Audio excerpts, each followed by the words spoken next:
I think that there is a cover-up. He crashed following a flying saucer.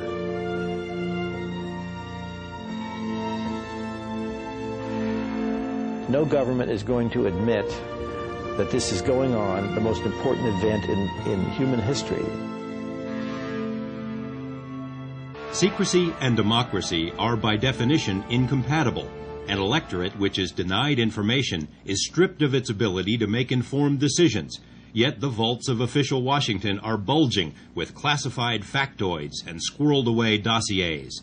The so-called black budget from which classified military programs are funded has ballooned to $34 billion a year, larger than the total defense budgets of every other nation except Russia. Yet those programs are completely hidden from the American public and all but a handful of elected officials. Conventional wisdom dictates that secrets can't be kept, that Washington leaks like a sieve, and that every story gets told eventually, especially a story as potentially explosive as UFOs. But let me tell you, don't think for a moment that secrets can't be kept. The American taxpayer would have a fit if he knew where some of his tax money was going. Find me a civilian organization that's got a radar. Find me one that's got a fast jet. Find me, all of those things. Detect any kind of electronic countermeasures equipment, what have you. Satellite detection. Those things belong to the government. So whatever body of good data exists on UFOs, the government has it, only because they're the ones capable of collecting it. There are no secrets better kept, wrote George Bernard Shaw, than those secrets that everybody guesses. Who among us has not heard about an alleged UFO cover-up? The term itself may be a misnomer, because over the years there have been more than enough UFO leaks, exposés, and whistleblowers to crack any cabal or conspiracy, or so it would seem. But if the right people don't pay attention, and if the right information isn't exposed, if the mainstream major media outlets don't pursue the story, then a non-secret can still be a secret. The books are written. The documents leak out. People talk. But if there isn't a context for the listener to believe that it is anything but science fiction, it's denied. It's the story that cannot be told because no one can believe that it can be true. Some UFO information, documents, and testimony has surfaced. It's the other material, the most persuasive material, which has not. The best evidence has been kept secret successfully for 45 years.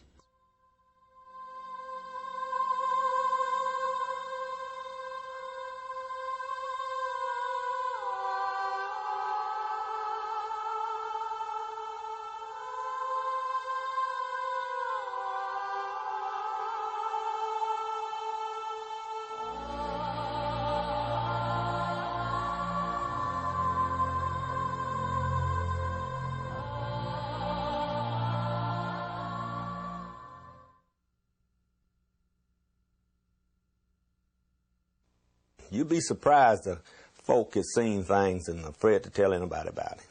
Former Nashville, Tennessee Councilman George Darden has never seen a UFO, but he thought he knew a good deal when he saw one. He was wrong. Darden hoped he could create a few jobs and some tourist income by building, with city funds, a UFO landing pad, sort of a Nashville-style welcome wagon for visitors from the Crab Nebula and beyond. The plan was defeated by a council vote of 27-1. Got one vote, which was a start, and that was my vote.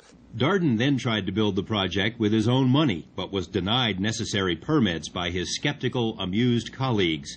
The newspapers had a lot of fun at his expense, and the councilman even landed himself on the Joan Rivers show.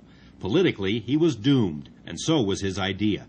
People have come right here in front of my house in tour buses because it came on the radio that I had built it in my backyard, which I had not. Darden says he never thought aliens would actually land in Nashville. He merely thought UFOs were a good gimmick. What he didn't know is that the seeds of his demise had been planted decades before by intelligence agencies who secretly plotted to make certain that the media and the public would never take UFOs too seriously, and that anyone who did take UFOs seriously would be subjected to ridicule and laughter.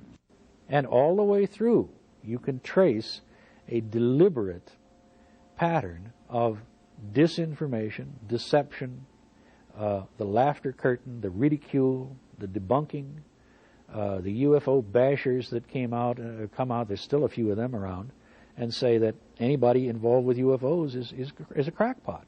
And I fault the media for that. They've never, ever taken the time to look at the reality of it, to look at the evidence and talk to the people who have first-hand knowledge. They go out and they'll talk to some poor yo-yo who's wearing a beanie with a couple of antennas up there, who said, I've been aboard this ship and I went to Venus and I had a love affair with...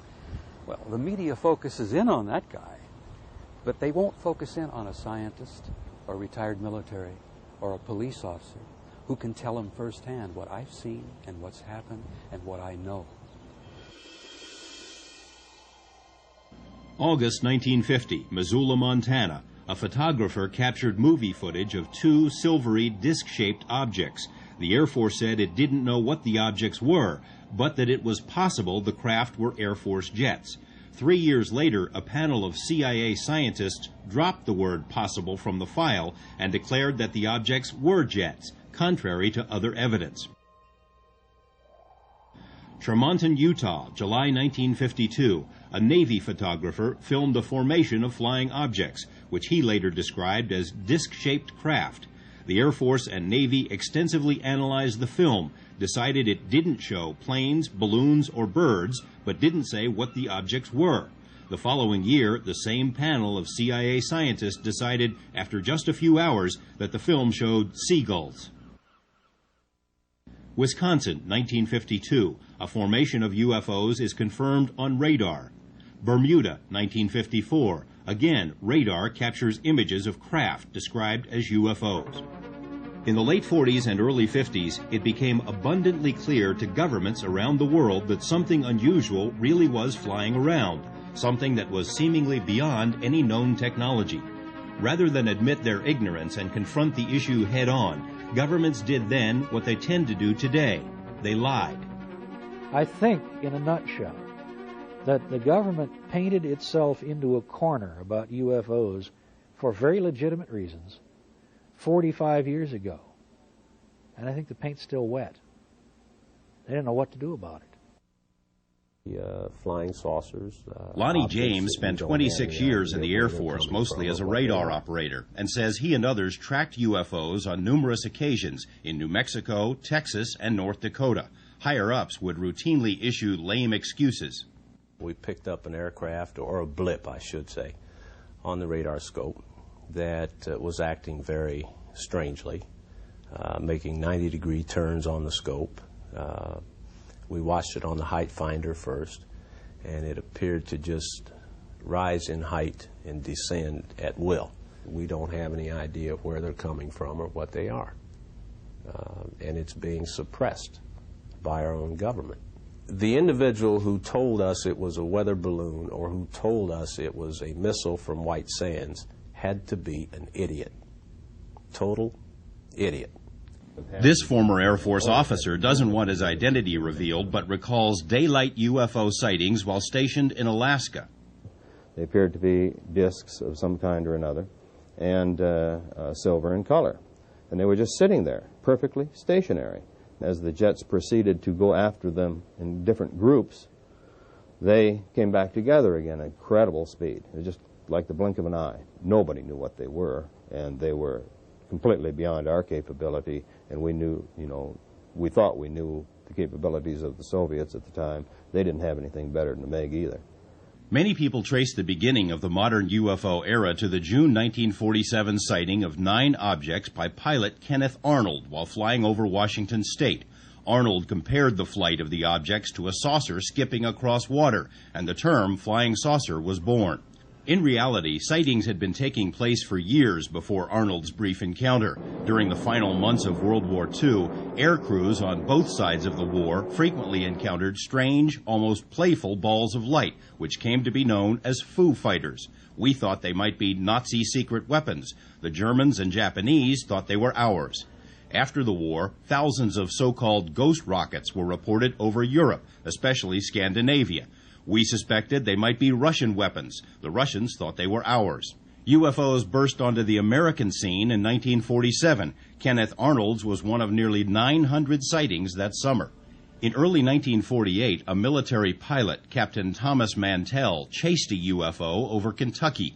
Mantell radioed back that the object was metallic, of tremendous size. A few minutes later, his plane crashed, and Mantell was dead. The official explanation was that he was chasing the planet Venus and blacked out for lack of oxygen. A metallic Venus didn't wash with many people. Former U.S. Senator and Air Force General Howard Cannon served with Captain Mantell. He went to altitude and he kept trying to follow it. He did report in what he was seeing on the radio, and eventually he just spun out and went in. On the surface, all was calm, but behind the scenes, military officials were greatly concerned. They worried that these unidentified objects might be advanced weapons from an enemy nation, so secret studies were begun. A joint Army-FBI study concluded that the objects were real, not imaginary, that they appeared to be metallic, disc-shaped, manufactured craft capable of great speeds and evasive maneuvers. The existence of this study was kept secret until 1976, 29 years later. The Air Force began its own study centered at Wright-Patterson Air Base in Ohio and dubbed Project Sign. In August of 1948, a top-secret evaluation was written based on an analysis of 200 early cases. The Project Sign report concluded, astonishingly, that UFOs were almost certainly interplanetary craft. But when the document was forwarded to Chief of Staff Hoyt Vandenberg, the general disagreed with the conclusion and ordered all copies of the report destroyed. Vandenberg later confided that such a conclusion would have, quote, caused a stampede, meaning widespread panic. Air Force staffers got the message. Any conclusion that UFOs were from somewhere else was unacceptable. They rewrote their report, reached no conclusion, and that report was accepted. Despite the inconclusive bottom line, this report was also kept secret until 1985. That was the last gasp for objective UFO studies. Project Sign was renamed Project Grudge. According to a later congressional report, the primary job of Grudge was to explain all UFO sightings. Even with this mandate, Grudge staffers still found they could not explain 23% of UFO incidents. Their final report chalked up these unknown sightings to, quote, psychological explanations, the first official declaration that people who see flying saucers are crazy. The government has been aware since the late 40s at least that we are dealing with, in many cases, solid vehicles, not from this earth, that they are powered by extremely advanced propulsion systems, and that in some cases occupants have been seen. The Air Force went to great lengths to convince the public there was nothing to worry about. When tens of thousands of people from the Dakotas to Mexico witnessed a formation of bright UFOs, the Pentagon dismissed it as a misidentification of the constellation Orion, even though at the time Orion could only have been seen from the other side of the Earth. When witnesses reported the apparent landing of a UFO at White Sands, New Mexico, the Air Force determined that what had been seen was the planet Venus, to which one scoffer replied, "What an historic occasion, the night Venus landed on the gypsum flats of New Mexico." The joke making the rounds in those days was that for every 200 UFOs sighted, the Air Force could explain away 210.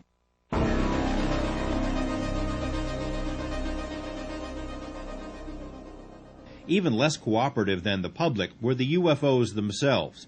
Once again, they seemed determined to refute all suggestions that they didn't exist.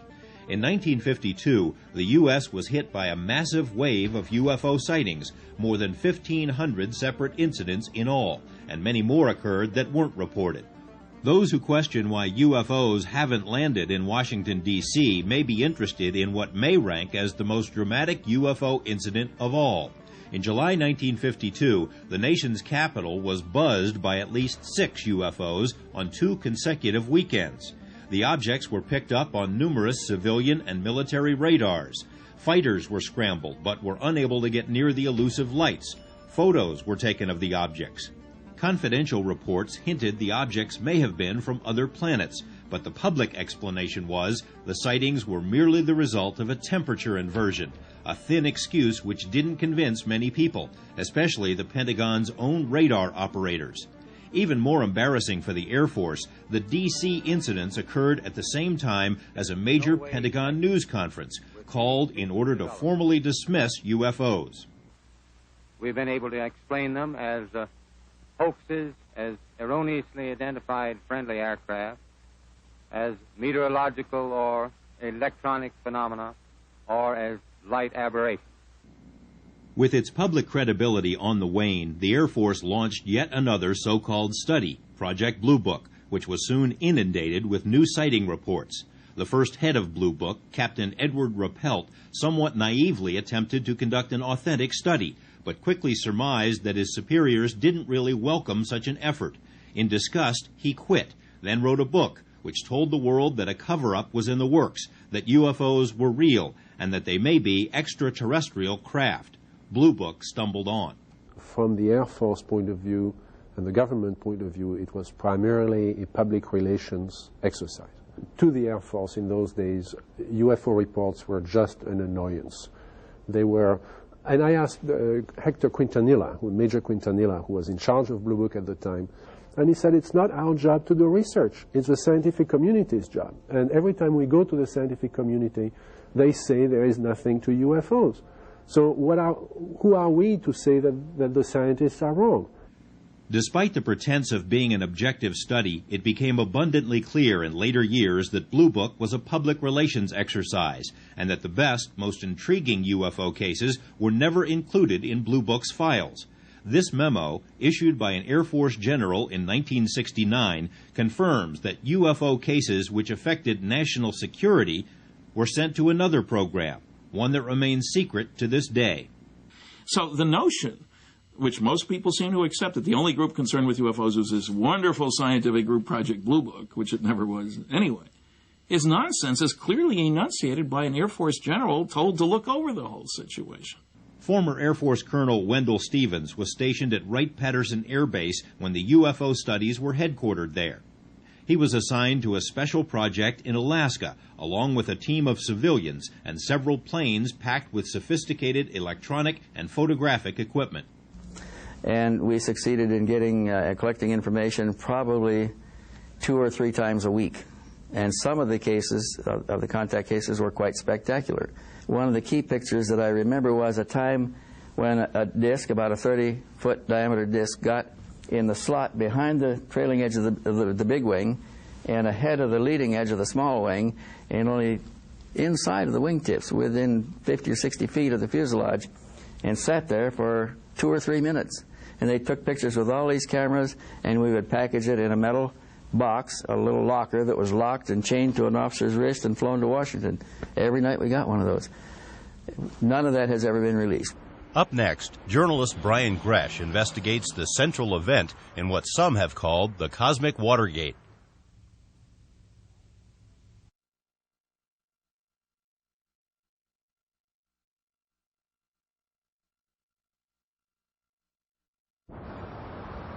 The town of Roswell, New Mexico isn't much different today than it was 45 years ago, when it became the unlikely setting for what may rank as the greatest cover-up in history. The old Army airfield has been closed for years, but back in the late 40s, it was home to the world's only atomic bomber wing, the 509th, a point of pride with the locals. Today, as then, much of New Mexico is a virtual military fiefdom. Kirtland Air Force Base in Albuquerque was and is the state's largest employer. Los Alamos Lab and White Sands Missile Base are still key players in the nation's defense establishment. If someone had wanted to get a clear picture of America's military capabilities back in the 40s, New Mexico would have been the place to be.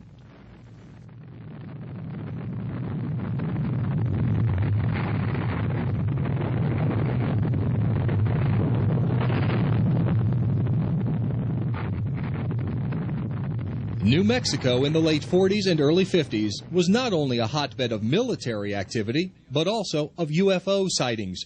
Green fireballs and other unexplained phenomena had been reported over nearly all of the state's top-secret military facilities on an ongoing basis. prompting hush-hush studies and evaluations. One secret study, dubbed Project Twinkle, concluded that it was doubtful the phenomenon was of natural origin. One reason? When attempts were made to photograph or record the fireballs, they simply moved to another location, as if they didn't want their pictures taken. Twinkle remained classified for decades. By early July of '47, the public was also becoming aware of the flying saucer mystery. Kenneth Arnold's famous sighting had occurred only a few days before, spurring a nationwide sighting spree. But what was seen in the skies over Roswell was different from the other elusive lights.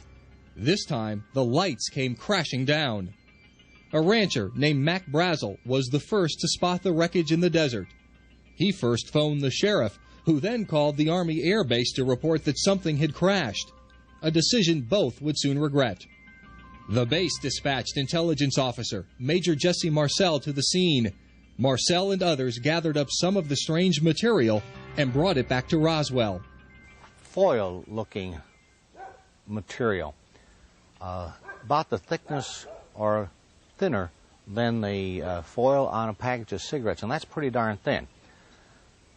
Could not be burned, could not be cut with a pair of scissors, put on the ground and a penknife taken and tried to drive it through, wouldn't work. There was no way, it was indestructible for all practical purposes. Lieutenant Walter Hott was the public affairs officer for Roswell at the time the strange metal was found. He recalls being ordered by base commander Colonel William Blanchard to issue a shocking press release. He called and said words to this effect: "We've got pieces of what we think is a flying saucer." The release was picked up by newspapers all over the world, and queries about the flying saucer came pouring in. The first phone call I got after that got on the wires and the like was from London, England, a fellow calling some newspaper, and I don't remember which one it was. "If this is something from outer space, how did Major Marcel know how to fly it?" Well, he didn't actually get in it and fly it. He just put the pieces in an aeroplane and flew the aeroplane. But within hours after the initial press release, higher-ups within the Army ordered a new story to be issued. The wreckage wasn't from a flying saucer after all, but rather was part of a weather balloon. A news conference was staged, at which pieces of a shredded weather balloon were put on display. But Major Marcel admitted in later years that the material shown to the reporters wasn't what he brought back from the Brazel Ranch. Marcel said the metal had been spread out over 3/4 of a mile at the ranch, far too much material for a weather balloon. And he said some of the pieces contained strange, inscrutable symbols, as if written in an alien language. He reiterated that over and over, that what he had seen was not, I'll have to quote here, not of this earth. He was very, very adamant about it. What Hott didn't know back then was that a second wreckage site, 120 miles from the Brazel Ranch, had also been found, and on the same day. Numerous witnesses, including an archaeology team, say they saw a large crashed disc and the bodies of at least 4 alien creatures.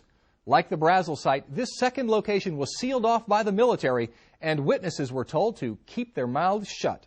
So when you get such a consistency of input from respectable people whose testimony you'd like on your side in a court of law, ask any attorney, you're stuck. What are you going to do from there? These people are telling the truth. It's not one person. It's not 10 people. It's over 100 people. As Friedman reveals in his book, Crash at Corona, dozens of former military personnel have surfaced over the years who say they saw, handled, or transported either the wreckage, the alien bodies, or both. Bob Shirky, the former assistant operations officer at Roswell Field, is one of them. Colonel Blanchard had called down and said, set up a plane to go to Fort Worth. He said, I want a B-29. And then Colonel Blanchard showed up in a couple of cars, and the people come hurrying into the building, and Colonel Blanchard stepped into this doorway into the operations office to get out of the hallway. And that's when I said, Colonel Blanchard, you're blocking my view, you know. And I peeked over his shoulder as a couple people went by carrying various pieces of metal. And one of them pretty good size, about 2 by 4. Shirky says he knew other people who had knowledge of the wreckage or bodies, including a nurse at the base hospital who claimed to have seen horrid alien carcasses. Shirky has also remained friends with Glenn Dennis, the town mortician. Said to me, did you see the sketches in the paper of the humanoids or the bodies? And I said, yes. He says, well, I can tell you that's what they looked like.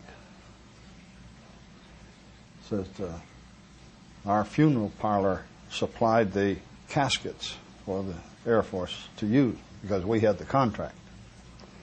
And they came in and took all the baby-sized or youth-sized caskets we had. When this crash saucer event took place, the military told him, if you ever talk about what you saw, we will kill you and we will kill your family. While a cover story was being spoon-fed to gullible media, more dramatic steps were taken to ensure that the story of the saucer and bodies would spread no further. Mac Brazel, for instance, was held incommunicado for a week, and when he finally re-emerged, had changed his story about what he found. Sheriff George Wilcox confided in later years that the lives of his family had been threatened by the military unless he kept out of the investigation. His own samples of the strange metal were seized. A Roswell radio station was ordered by the FBI to cease transmission of a story about the crash. But the most effective subterfuge involved the transport of the alleged alien flotsam. Witnesses and records indicate that some of the material was immediately flown to Fort Worth, then on to Wright-Patterson Air Base in Ohio, and perhaps to Washington, D.C. The official Army story is that once the weather balloon mix-up was discovered, plans for transporting the material were canceled altogether, a statement that is demonstrably false. Pilots who flew the material out of Roswell have confirmed the Army was lying. One pilot even claimed to have seen the alien bodies while in flight. This official FBI memo, dated July 8, 1947, clearly indicates that a, quote, disc was being transported from Roswell to Wright-Patterson by a special plane for examination. Wendell Stevens was at Wright-Patterson back then and remembers far more furor than should have been generated by a weather balloon. My immediate superior, who was Colonel Albert Boyd at the time, later became 3-star General Albert Boyd and the commander of the Edwards Air Force Base Flight Test Center. He was my immediate superior, and he was one of the officers that flew General Twining out to Kirtland Air Force Base on the night of the 3rd of July. More than 200 witnesses in all have now come forward with bits and pieces of information about the New Mexico events, much of it first-hand information. Yet the official files of those agencies charged with investigating UFOs over the years contain virtually nothing about the case, not even files which might discredit it. There is more than enough evidence to suggest that something extraordinary happened in the New Mexican desert back in 1947, and that the military went to great lengths to hide the truth. We have the general who took the call from Washington saying to cover it up.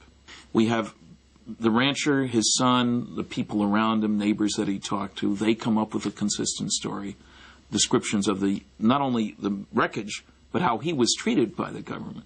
We have the media people in the town of Roswell. Some of them are still alive. We have the guy who put out the press release. He's never changed his story in the 14 years since I've been talking to Walter Howe.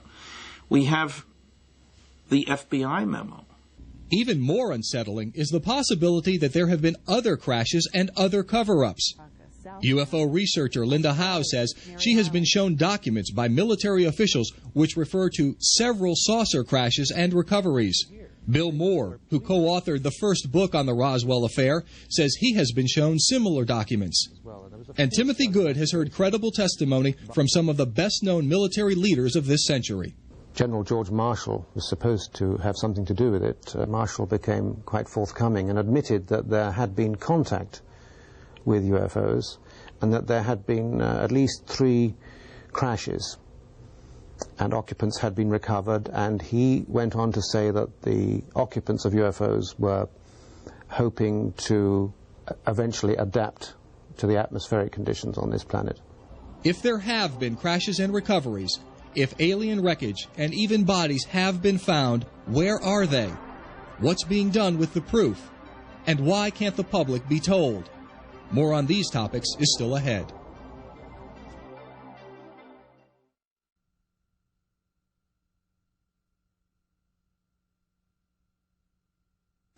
With all due respect to the Air Force, I believe that some of them will prove to be of interplanetary origin. Retired Marine Corps officer Donald Keyhoe is widely regarded as the father of the UFO cover-up theory. In books, magazines, and broadcast appearances during the 50s and 60s, the bulldogish Keyhoe became the single most painful dagger in the belly of the Air Force, a relentless crusader who relied on his own military sources to expose Pentagon lies about UFOs, and there were plenty. They are simply following orders to explain away all UFO sightings as quickly as possible when they become public, and deny that UFOs really exist. The Air Force went to such extremes in trying to explain away UFOs that it lost credibility, even with sympathetic media. In the mid-1960s, the U.S. was engulfed in an intensive 2-year UFO wave, during which hundreds of thousands of Americans claimed to have seen UFOs. Allen Hynek, Project Blue Book's designated explainer, inadvertently punctuated the mid-60s flap when he announced that UFO sightings by hundreds of Michigan residents were inspired by swamp gas, an excuse which was ridiculed nationally and which prompted calls for a congressional inquiry into UFOs. Under pressure, the Air Force agreed to sponsor what it called an independent scientific study of UFOs. Several universities declined the job, which eventually went to esteemed University of Colorado physicist Dr. Edward Condon. But any hopes for an objective study were dashed even before the project began. Condon himself stated in public that the government should get out of the UFO business and that UFO writers should be horsewhipped. His project coordinator caused his own stir when one of his memos was leaked, stating that the staff would consist of non-believers and that the, quote, trick would be to make the study appear objective. Several staff members resigned, complaining that the results were rigged. Nevertheless, the Condon report predictably concluded that UFOs weren't worth studying, and the Air Force used the Condon report as a reason to cancel Blue Book altogether in 1969.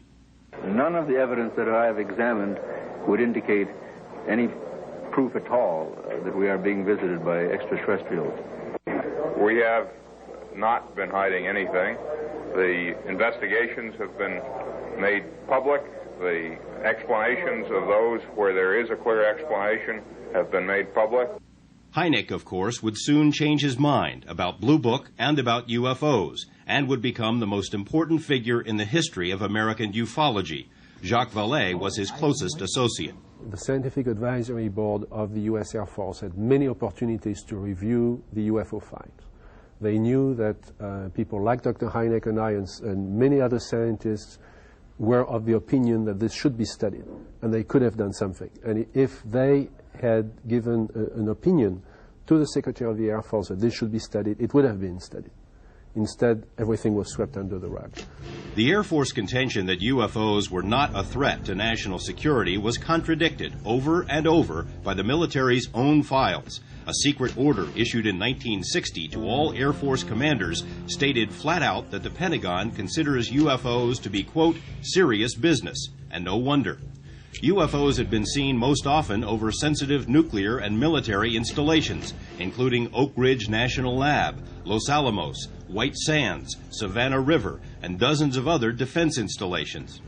Anybody would recognize that if you have a base at which there are stored nuclear weapons, and a vehicle has penetrated your air cover and goes right down the runway, that has national security implications. That kind of sighting is far more interesting to me than some light in the sky meandering along. So, on the one hand, we have this popular impression, repeated as recently as a few months ago by an Air Force spokesman, that there isn't anything that affects national security, and Blue Book was it. Well, that's absolute nonsense, and we've had the records to prove that for a long time. One indication of the Air Force's true view of UFOs was found in this chapter from a military textbook being used at the Air Force Academy in the late 60s. The Air Force was teaching its finest cadets that The UFO phenomenon has been global in nature for 50,000 years, that it is not psychological, that some UFOs appear to be craft controlled by aliens, and that there may be as many as 4 types of aliens visiting this planet. The Air Force's own words. When word of this chapter leaked to the public, it was pulled from the curriculum. Another indication of how seriously UFOs were taken was the level of secrecy assigned by the Pentagon. And it has been covered up. It was classified higher than the hydrogen bomb back in 1950. And it's still classified way, way above top secret. One source for this information was Wilbert Smith, one of Canada's leading scientists during the 1950s. In this formerly top-secret memo written for Canada's Department of Transport, Smith revealed that he had had high-level meetings with American scientists concerning UFOs, that flying saucers were real, and that they were classified higher than the H-bomb in the U.S. Smith also indicated that material from crashed saucers had been recovered by the Americans. One of Smith's American contacts was the late Dr. Robert Sarbacher, one of the most respected scientists of this century and a contemporary of Einstein and Oppenheimer. In letters and personal interviews from the early 80s, Sarbacher conceded that he had told Wilbert Smith about recovered saucers and alien bodies, things which, quote, didn't originate on Earth. Sarbacher says he was invited to work on these materials, but never did. He also named several other scientists whom he said were definitely involved, said he'd received briefings on the topic while working at the Pentagon, and that the entire matter was the most classified subject in the U.S. government. Because of Sarbacher's scientific stature, many researchers consider his statements to be the most significant ever made on the UFO topic. The Canadian government wasn't the only one to learn about America's saucer secrets. Former NATO staffer Robert Dean says he read a top-secret briefing document prepared for American allies. The conclusion of the study was that if there was a program or a hostile purpose here, it would have all been over. They could fly rings around us. They made fools of us in the air. They played games with us on the ground. Case after case after case. There is a collaboration on above top secret information on this subject between, say, the United States, Great Britain to a certain extent, Canada, Australia, but this is to a limited extent. I don't think the United States has revealed everything it knows to other governments. I'm convinced of that. Many governments haven't the faintest idea what's going on. They have no need to know, and they haven't been filled in. Why would world governments maintain 2 attitudes about UFOs, a great concern in private, but ridicule and debunking in public? The answer can be traced to the early 50s. What is the flying saucer? What do people see and sometimes photograph? What's behind the daily reports of aerial phenomena in the nation's press? I think it was from outer space, but friendly. The great UFO wave of 1952 had attracted the attention of the CIA, which was concerned that a foreign power might be able to exploit America's saucer craze. So a panel of scientists was convened to consider UFOs, the so-called Robertson Panel. Members spent a total of 12 hours over 3 days reviewing the UFO evidence and concluded there was nothing to worry about. UFOs were not a threat to national security. However, the continued reporting of UFOs could be a threat, the panel said, and it recommended an official policy of debunking so that flying saucers would be stripped of their aura of mystery. The Robertson panel also recommended that UFO groups and researchers should be monitored. Armed with these recommendations, the CIA and military intelligence agencies swung into action with a plan that is still being carried out. Ridicule those who see UFOs, spy on people who research UFOs, confuse the public with disinformation. For example, plans were drafted to enlist the aid of Walt Disney in belittling the UFO mystery. Popular TV host Arthur Godfrey was also to be recruited. CIA staffers so thoroughly infiltrated the leading UFO organizations of the day that most of them collapsed from within. Attempts were made in the U.S. and other countries to build terrestrial flying saucers, which, if any of them had really worked, would have further confused the public. You know, there are lots of games being played behind the phenomenon itself. In other words, there is a real phenomenon. But there may be, and here we're talking about the third level, the sociological level. If you could make people expect aliens, you could manipulate public opinion. High-profile people who take an interest in UFOs, people like former Nashville Councilman George Darden, end up as targets of scorn and laughter. Others, like Linda Howe and Bill Moore, find themselves the targets of government surveillance. The FBI, for instance, has been unwilling to let Moore see the dossier it's compiled on his UFO activities, and some have been warned. I have been warned by some people that they're paying close attention to you, Stan, and I try to be careful what I do and what I say. And a lot of people have spilled the beans, but they have been either popularly discredited, so the story doesn't travel. Some have been incarcerated in one way or another, some in mental institutions. Nobody else believes that this is going on. They can tell their neighbors, and the neighbors laugh at them, but it is going on, and it works, and there's only a few that jump the fence, and those few are discredited, and the word doesn't travel too far.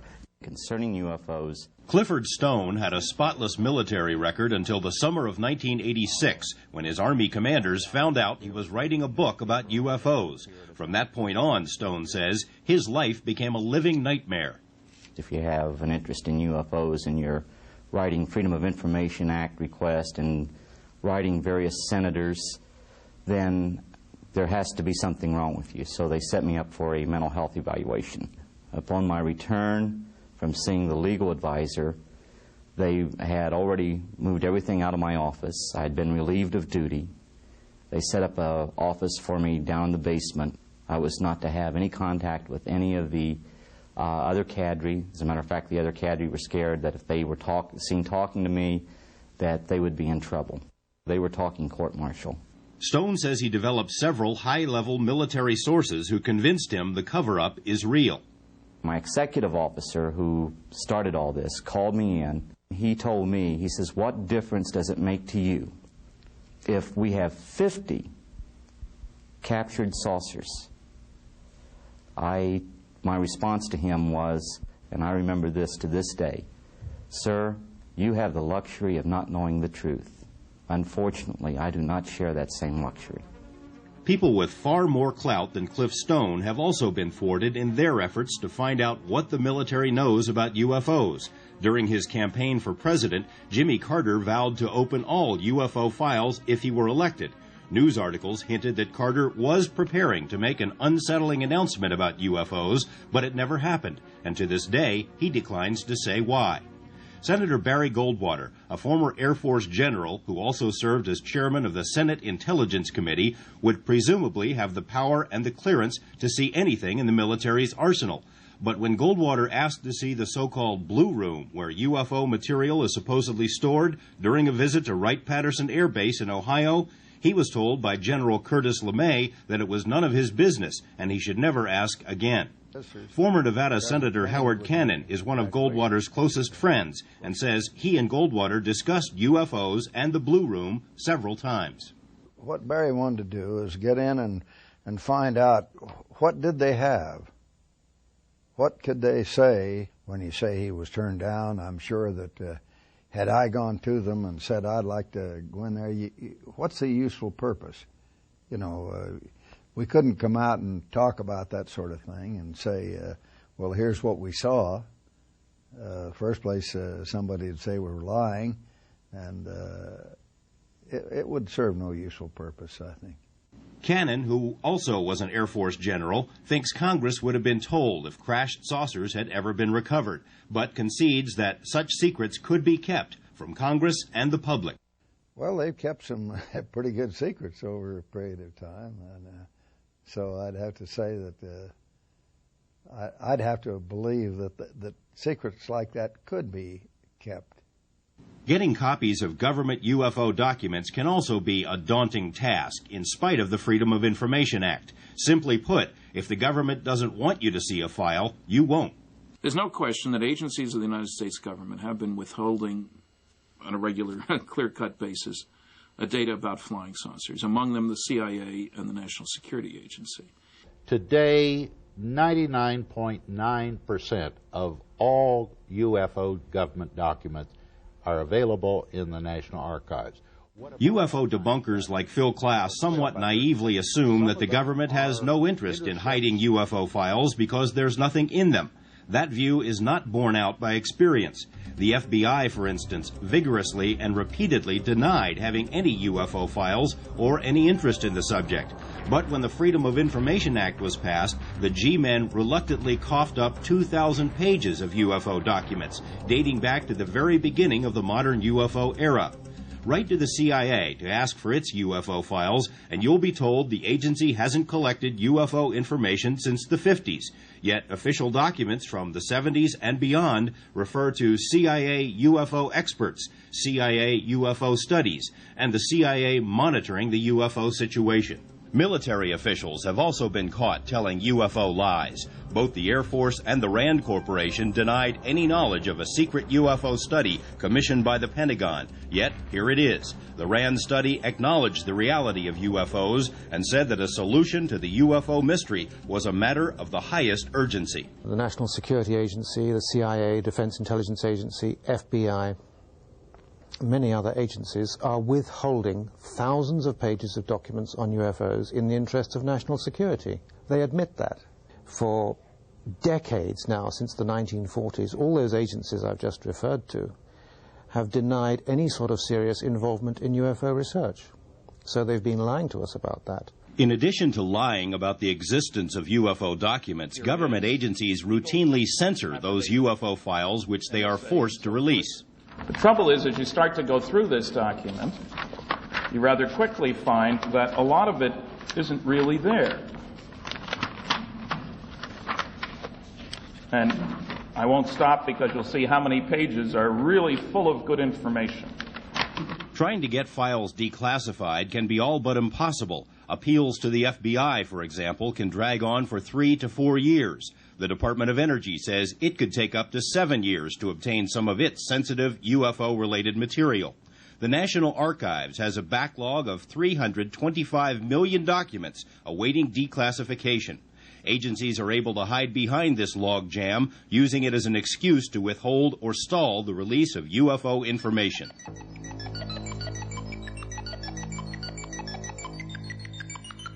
More disturbing than censorship, false denials, and stall tactics is government-sanctioned disinformation, which seemingly flows back to the CIA's Robertson panel. A recommendation that UFOs be demystified inspired intelligence agencies to muddy the flying saucer waters. Today, there are even officially published rules for how deception programs should be carried out in order to provide cover stories for secret military projects. Disinformation is a diversion away from the truth. Our method of protecting information is essentially to dilute it with so much garbage that it is extremely difficult for an outsider without access to know what's good and what isn't. Bill Moore should know all about disinformation efforts. He admits that he was part of one in the 1980s, working hand in hand with Air Force intelligence in a scheme to discredit a UFO researcher, a man who subsequently suffered a mental breakdown. Moore defends his motives. My involvement was only with the motive of learning how the process worked, who was involved with it, and ultimately, if I could, what was behind it. Why is the government doing this kind of thing? I never did quite learn why. But I did learn who, and I learned a great deal about how. Moore is also at the center of what many consider to be the ultimate UFO deception, the MJ-12 affair. A copy of the so-called MJ-12 document was sent anonymously to Bill Moore's associate. It purports to be a briefing paper prepared for President Eisenhower, explaining that crashed saucers and alien bodies have been recovered and that a secret organization of a dozen scientists and officials had been appointed to study and control all UFO material, MJ-12.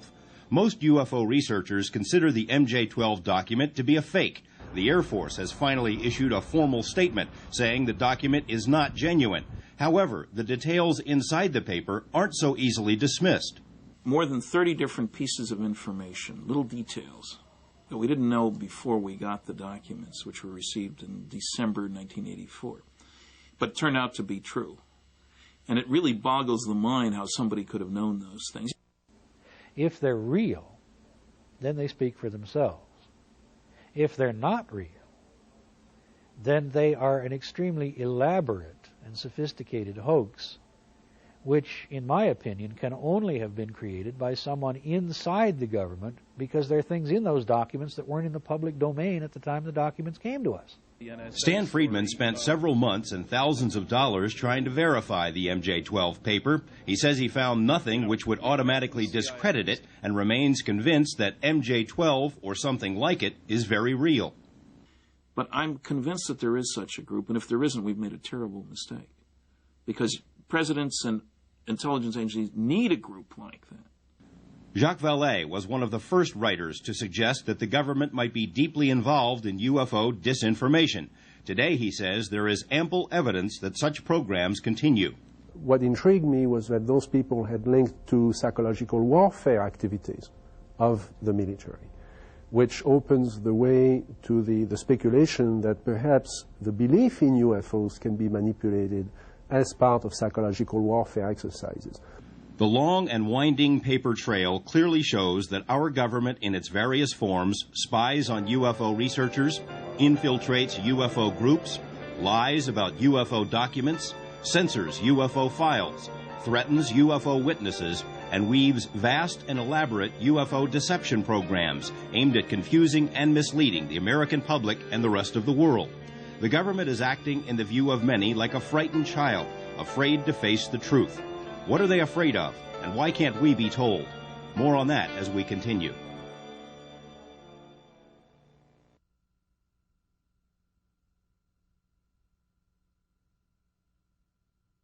In the United States, any person who comes into contact with extraterrestrial beings or material can be locked up for an indefinite period without so much as a hearing. Family members could also be incarcerated, and all property could be seized based on an obscure rule buried in NASA regulations. Ostensibly, the law was meant to allow for the quarantine of astronauts, but its verbiage could be applied to any American citizen. The law typifies NASA's touchiness concerning ETs and UFOs. The space agency simply doesn't want to talk about such subjects. In 1977, for example, President Jimmy Carter asked NASA to resume studying UFOs because there had been so many inquiries from the public. NASA politely but firmly said, no thanks. The now canceled SETI program, Search for Extraterrestrial Intelligence, was renamed by NASA in part because the space agency didn't want people to say it was looking for little green men, even though that's pretty much what it was doing. I think that there is a cover-up of sorts. I don't know to what degree it is because, of course, it's very hard to tell what's information and what's disinformation. Former astronaut Brian O'Leary has had first-hand experience with NASA's alien paranoia. Dr. O'Leary was recruited by NASA for a manned mission to Mars, primarily because of his extensive writings about the Red Planet. But when O'Leary took an interest in the so-called face on Mars and suggested it might even be the remnant of an ancient civilization, he encountered stiff opposition. I did an optical study of the face on Mars, and it took me 4 years to publish the paper. It was finally published in the Journal of the British Interplanetary Society. The first few attempts to publish it were turned down flat, and the reviewers made such comments as like, Dr. O'Leary shouldn't spend 1 microsecond of his time inquiring into something so ridiculous and so absurd. The mainstream scientists, when they start to look at these pictures, in fact, I know the person that first discovered them.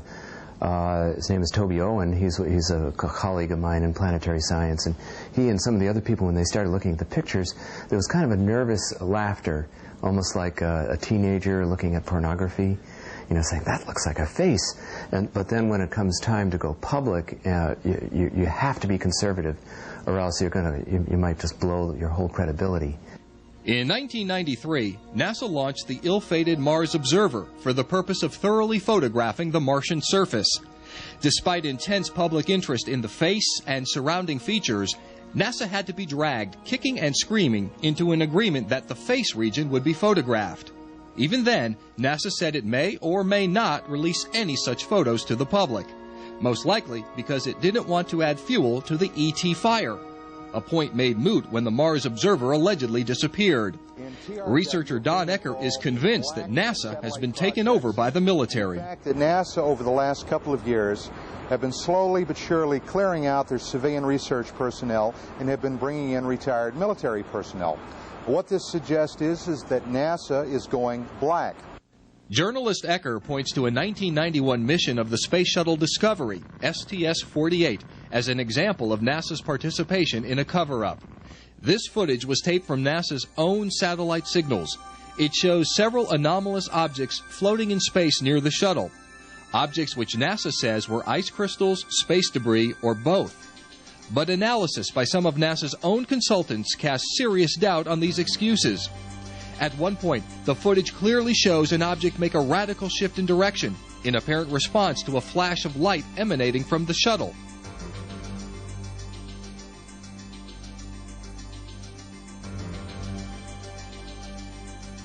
Here's the sequence again.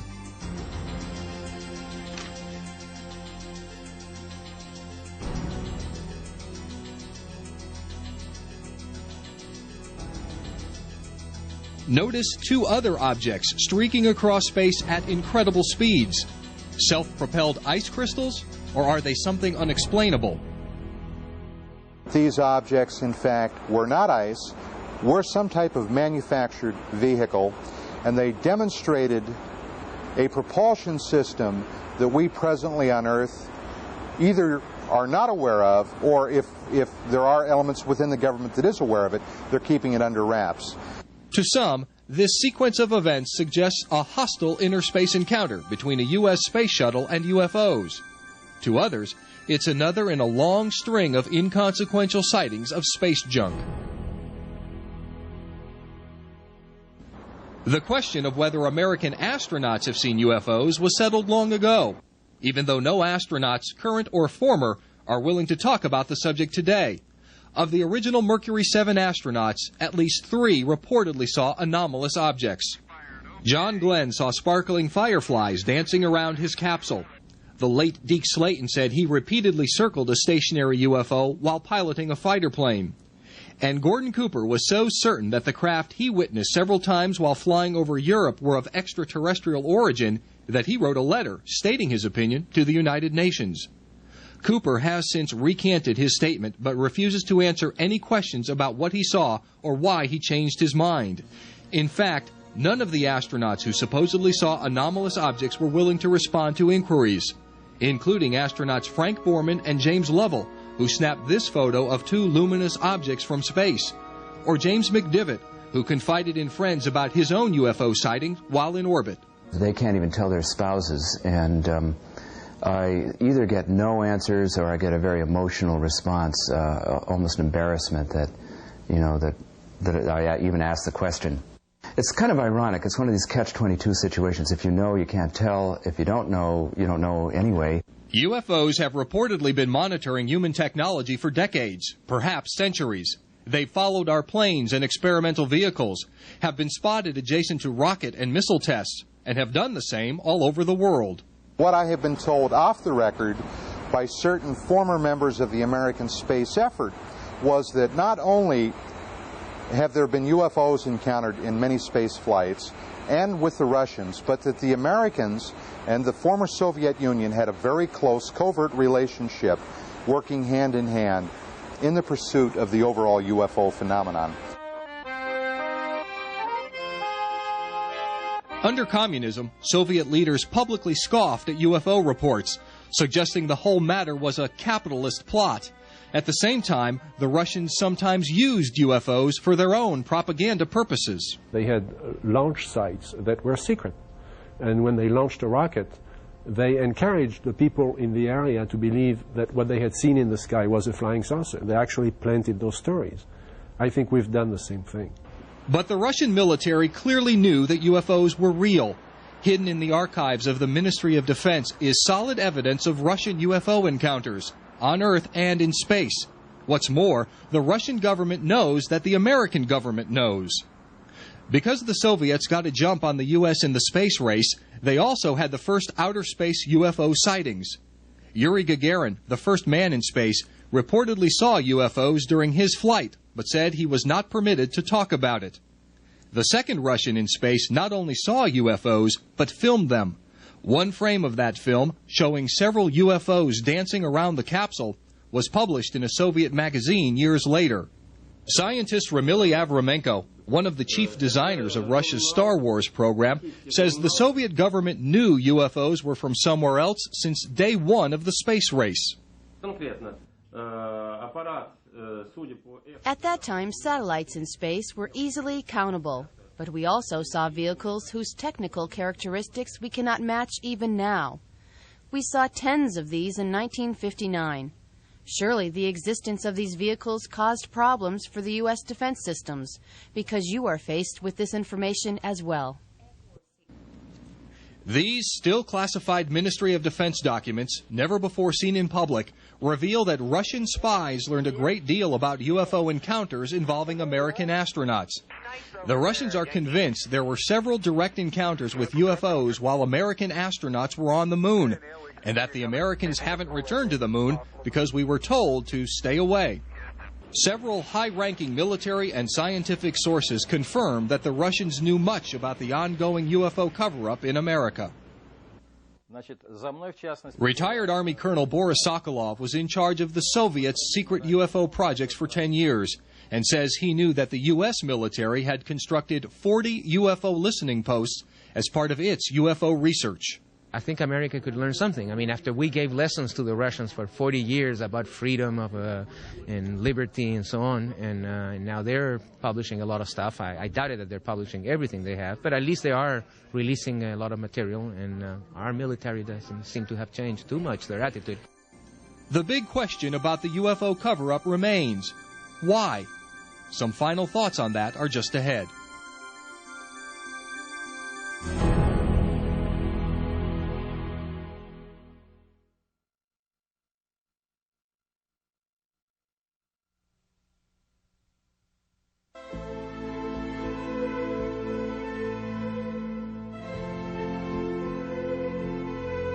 When is a secret not a secret? When everyone has heard it, but few pay attention. The UFO cover-up has been so well documented over so many years that it has seemingly become part of our popular mythology. It is not a myth. The government's own secret studies concluded decades ago that UFOs were real. Those studies were suppressed, then replaced by public relations shams. Schemes were hatched to ridicule the topic, to confuse the public, to hide the real information.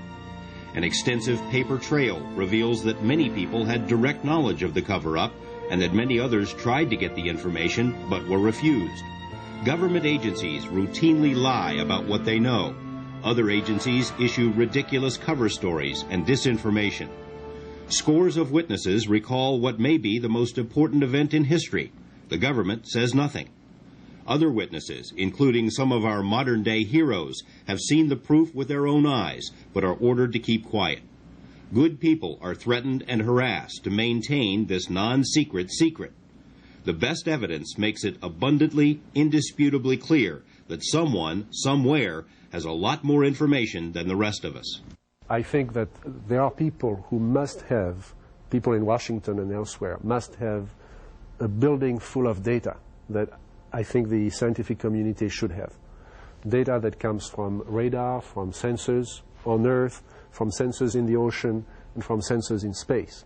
There is a cover-up in the sense that they are keeping that data to themselves. And I think the greatest secret may be that nobody has any idea what those objects are. It almost seems as if the government is toying with us. Wright-Patterson Air Base is widely thought to have been the home to recovered alien technology. On the emblem for the base's aptly named Foreign Technology Division is this strange symbol. A joke on the public? George Adamski, the original contactee whose claims about visiting Venus have been largely discredited, was able to travel all over the world to deliver specious lectures with the help of a special high-level passport. Who gave it to him? President Ronald Reagan, who delivered 5 public speeches about a possible threat from outer space, held a special White House screening of the movie E.T., and afterward whispered in the ear of director Steven Spielberg. When the showing was over, Reagan got up, put his hand on Steve's shoulder, and said, "You know, fewer than 6 people in this room know the whole story."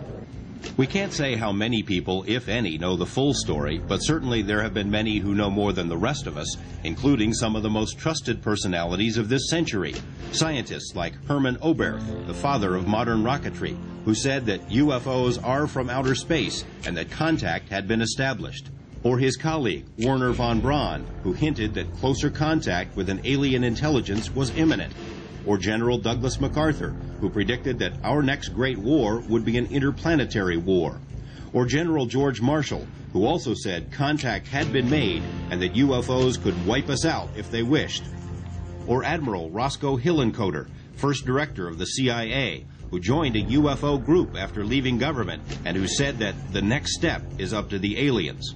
Or famed scientist Robert Sarbacher, who told colleagues he was invited to work on recovered alien material and that the matter is the most classified subject in the government. Or Adolf Hitler, Joseph Stalin, and Winston Churchill, each of whom ordered secret UFO studies in their respective nations. Or future President Gerald Ford, who called for congressional hearings so that Americans could learn the truth about UFOs. Or President Jimmy Carter, who saw his own UFO and who wanted to open all government UFO files, but didn't or couldn't. Or Senator Barry Goldwater, who was denied access to UFO information, but who later wrote that a plan was in the works to let the public know the full story. So what is this plan, and when do we get to see it? The solution to avoiding acculturation would be one of indoctrination. And my research has exposed a great deal of evidence, a total preponderance of evidence that clearly suggests that we've been on that path. The government has been supplying us with leaked information, if you will. There's substantial evidence of use of subliminal media. Exler is one of many UFO researchers who suspects that the public is being slowly programmed through advertising, TV shows, movies, and other media to accept the alien reality. If such a plan isn't in the works, perhaps there should be one. This 1960 study, prepared by the Brookings Institute for NASA, predicted that confirmed contact with a more advanced alien civilization would lead to the collapse and disintegration of human culture and institutions. In other words, total chaos. The study suggested that only a gradual indoctrination program could prevent this. Whether or not such a program was ever implemented, the effect has been the same. People seem ready. So you fear the unknown.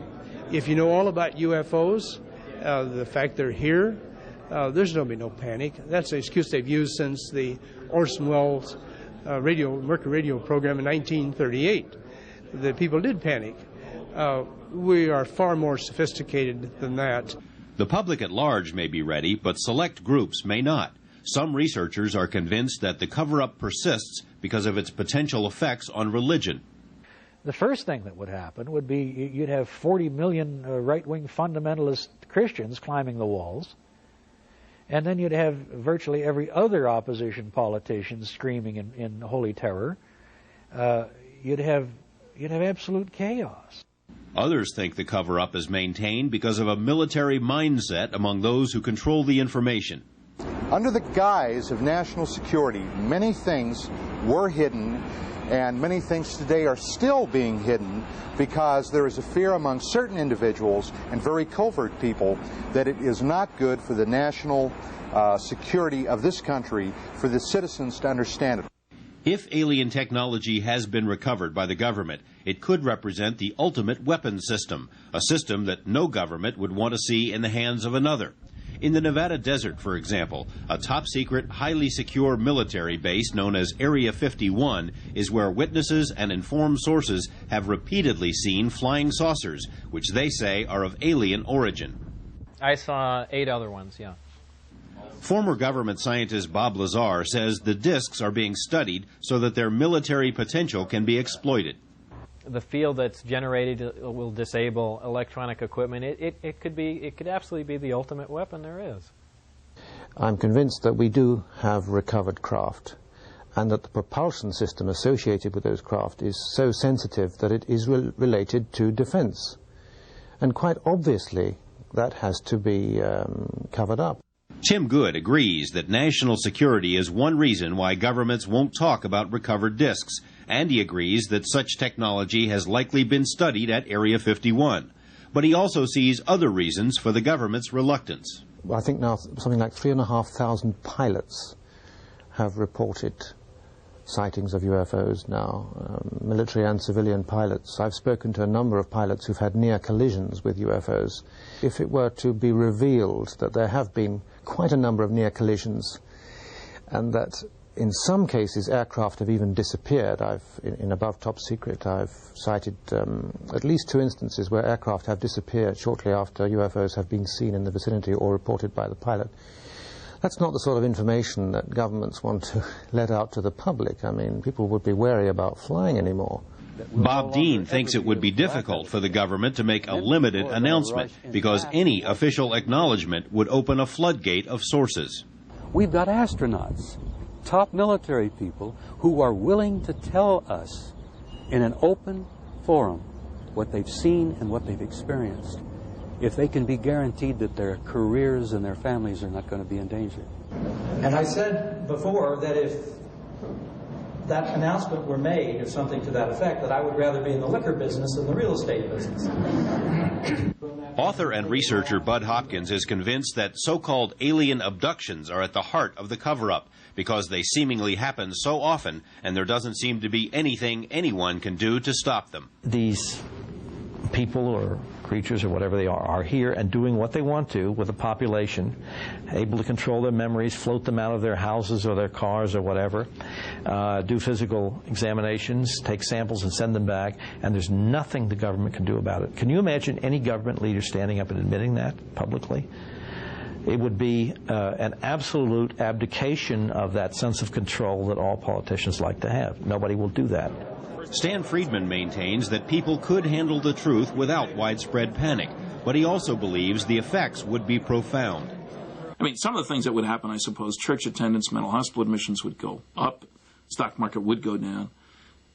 But I think the biggest thing that would happen, based on 600 college lectures, a lot of young people out there, is that there'd be an immediate push on the part of the younger generation, which was never alive when there wasn't a space program, interestingly enough, for a whole new view of ourselves. Instead of as Americans, Russians, Chinese, Cubans, Ghanaians, whatever, as earthlings. Because obviously from an alien viewpoint, we are all earthlings. There's no government on this planet that wants that. Interestingly enough, NASA has already drafted a list of protocols to be followed in the event that contact with aliens is ever publicly confirmed.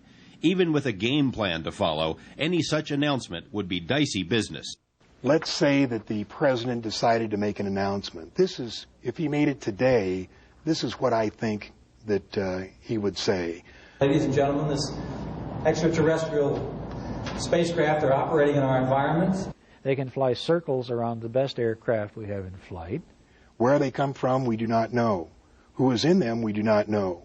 We do know they can paralyze anybody they want to at will, take them into their craft.